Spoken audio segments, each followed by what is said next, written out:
அண்ணாமலை அவர்கள்கிட்ட பதக்கம் வாங்க மாட்டேன்னு சொல்லி திமுகவுடைய அமைச்சர் மகன் மறுப்பு தெரிவிச்சிருக்காங்க.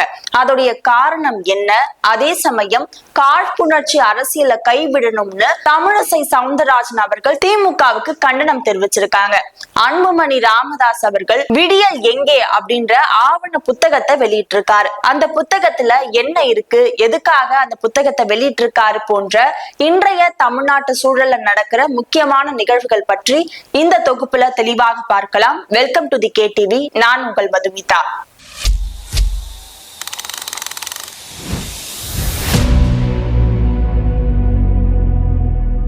புதுக்கோட்டை மாவட்டம் ஆவாரக்குடி பகுதியில அண்ணாமலை அவர்களை சீஃப் கெஸ்டா அழைச்சிருக்காங்க.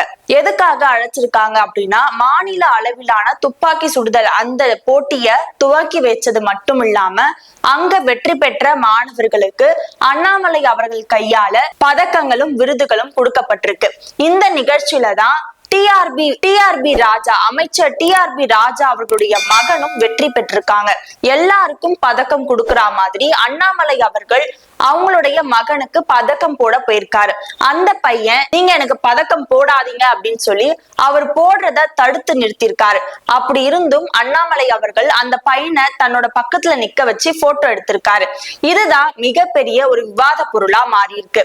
ஒரு அமைச்சர் மகன் அப்படின்றதுக்காக, ஒரு அரசியல் காழ்ப்புணர்ச்சிக்காக ஒரு சீஃப் கெஸ்டா வரவங்க கையில விருது வாங்காம மறுக்கிறதா, இது எந்த விதத்துல நியாயம் அப்படின்னு சொல்லிட்டு டிஆர்பி ராஜா அவர்களுடைய மகன் மேல மேடை நாகரிகம் தெரியாம நடந்துகிட்டாங்க அப்படின்னு சொல்லி பல விமர்சனங்கள் முன்வைக்கப்படுது.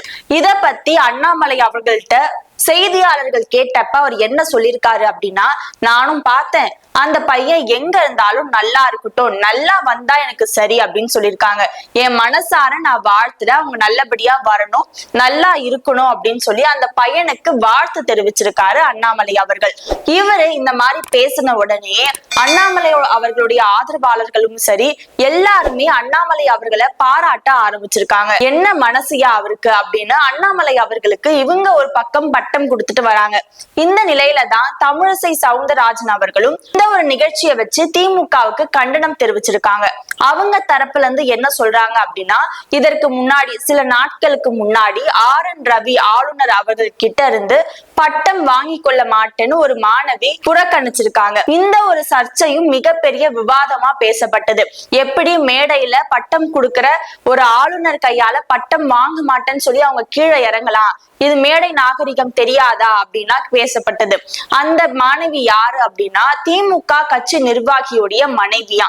அதனால நான் RN ரவி அவர்கள் தமிழ்நாட்டுக்கு நிறைய கெட்டது பண்றாரு, அவர் நல்லதே பண்ணல, அவர் எதிர்ப்பு தெரிவிக்கிறாரு எல்லா விஷயத்துக்கும் சொல்லி இத ஒரு மைய காரணமா வச்சு பட்டம் வாங்காம கீழே இறங்கிடுறாங்க. இது மிகப்பெரிய விவாத பொருளா ஆன மாதிரி இப்ப அண்ணாமலை அவர்கள் கையால திமுகவை சார்ந்த வாரிசு பதக்கம் வாங்க மாட்டேன்னு சொல்லியிருக்காங்க. இதை எப்படி பார்க்கப்படுது அப்படின்னா, திமுக அரசு எல்லாத்தையுமே ஒரு அரசியல் நோக்கத்தோடயே பாக்குறாங்க.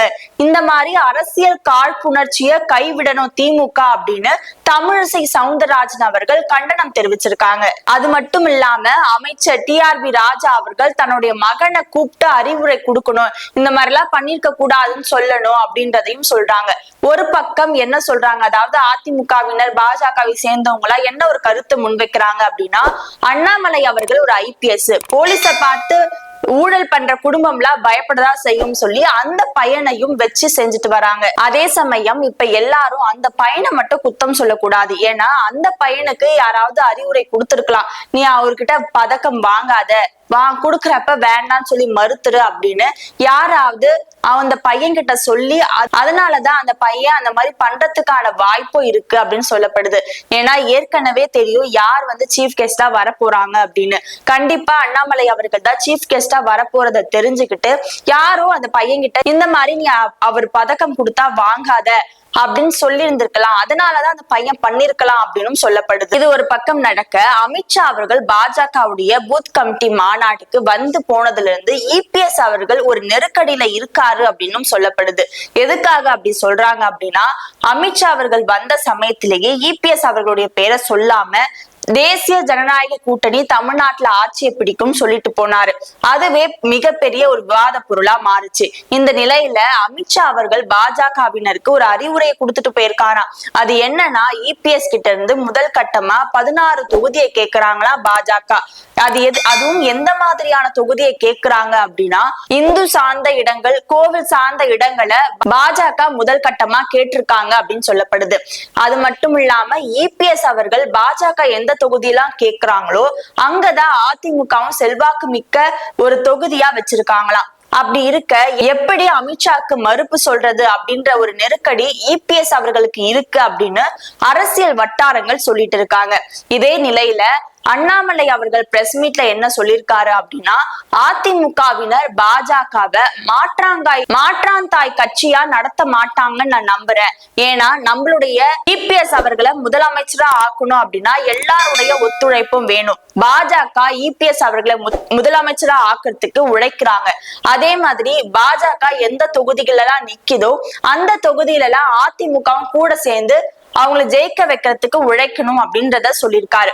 முழு கையா முழு பலமா இந்த தேர்தலை நம்ம சந்திக்கணும். 2026 தேர்தலை நம்ம ஆட்சியை பிடிக்கணும்ன்றத உறுதியா சொல்லியிருக்காரு.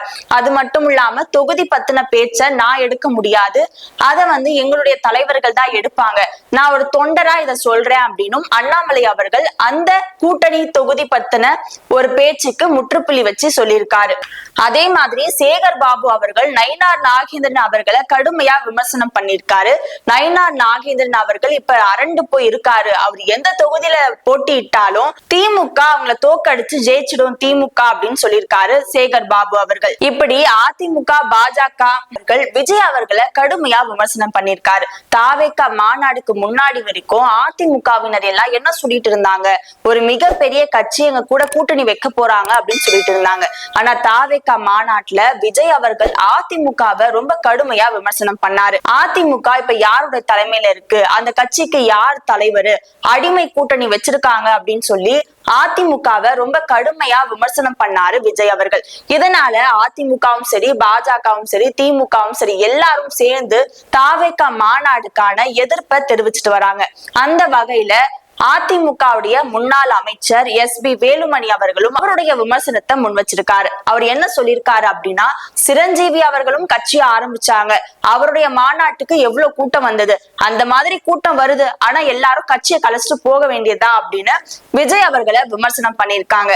அதிமுகவுடைய முதல் கட்ட தலைவர்ல இருந்து அடிமட்ட தொண்டர்கள் வரைக்கும் இப்ப தாவேகாவை தாக்க ஆரம்பிச்சிருக்காங்க. இது ஒரு பக்கம் இருக்க, அன்புமணி அவர்கள் 100 நாள் சுற்றுப்பயணம் சொல்லி மக்களை சந்திச்சு அவங்க குறைகள் எல்லாம் கேட்டுட்டு நீங்க திமுகவுக்கு ஓட்டு போடாதீங்க அப்படின்னு விழிப்புணர்வு கொடுக்கறதுக்காகவே நான் சுற்றுப்பயணம் மேற்கொண்டுட்டு வரேன் அப்படின்னு அவர் ஒரு பக்கம் சுற்றுப்பயணம் போயிட்டு இருக்காரு. இந்த நிலையில அவரு ஒரு புத்தகத்தை வெளியிடுறாரு.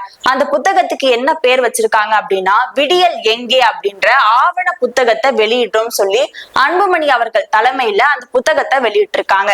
அதுல என்ன சொல்லியிருக்காங்க அப்படின்னா, எதுக்காக இந்த விடியல் எங்கே அப்படின்ற தலைப்பை வச்சிருக்காங்க அப்படின்னா, 2021 காலகட்டத்துல திமுக என்ன சொல்லி பிரச்சாரம் பண்ணாங்க அப்படின்னா, ஸ்டாலின் அவர்கள் வராரு, விடியல் தர போறாரு அப்படின்ற ஒரு மையமான கருத்தை வச்சுதான் ஸ்டாலின் அவர்கள் ஓட்டு கேட்கவே போனாரு. அதை மையமா வச்சுதான் இப்ப அன்புமணி அவர்கள் விடியல் எங்கே அப்படின்ற புத்தகத்தை வெளியிட்டிருக்காரு. சரி, இப்ப இந்த ரெண்டுத்துக்கும் என்ன தொடர்பு அப்படின்னா, இந்த புத்தகத்துல அன்புமணி அவர்கள் வெளியிட்ட இந்த புத்தகத்துல என்ன முக்கியமா சொல்லப்படுது அப்படின்னா, திமுக சார்பா 505 வாக்குறுதிகள் கொடுக்கப்பட்டுதான். அதுல எத்தனை வாக்குறுதிகள் நிறைவேற்றிருக்காங்க, எத்தனை வாக்குறுதிகள் நிறைவேற்றப்படல அப்படின்றத ஆதாரத்தோட நான் இந்த புத்தகத்துல கொடுக்கிறேன் அப்படின்னு அன்புமணி அவர்கள் சொல்லியிருக்காங்க. மற்ற கட்சியை சேர்ந்தவங்களா வெறும் வாய் வார்த்தையா தான் சொல்லிட்டு இருந்தாங்க, திமுக பொய்யான வாக்குறுதிகளை கொடுத்திருக்காங்க, எதுவுமே நிறைவேற்றல அப்படின்னு. ஆனா நாங்க தான் அதை ஆதாரத்தோட வெளியிடுறோம் சொல்லி அன்புமணி அவர்கள் அதை வெளியிட்டிருக்காங்க. இது மட்டும் இல்லாம மு.க. ஸ்டாலின் அவர்கள் ஒரு மேடையில சொல்லியிருப்பாரு, நாங்க 100% 98 விழுக்காடு வாக்குறுதிகளை நிறைவேற்றி இருக்கும் சொல்லியிருக்காரு. எப்படி ஒரு முதலமைச்சரா அவர் பேசுறாரு, சொல்ல போனா திமுக மொத்தமாவே 13 விழுக்காடு தான் அவங்க கொடுத்த வாக்குறுதிகளை நிறைவேற்றி இருக்காங்க, அதுவும் அரைகுறையா நிறைவேற்றி இருக்காங்க அப்படின்னு அன்புமணி அவர்கள் சொல்றாங்க. இன்னும் 87% வாக்குறுதிகளை நிறைவேற்றவே இல்லை.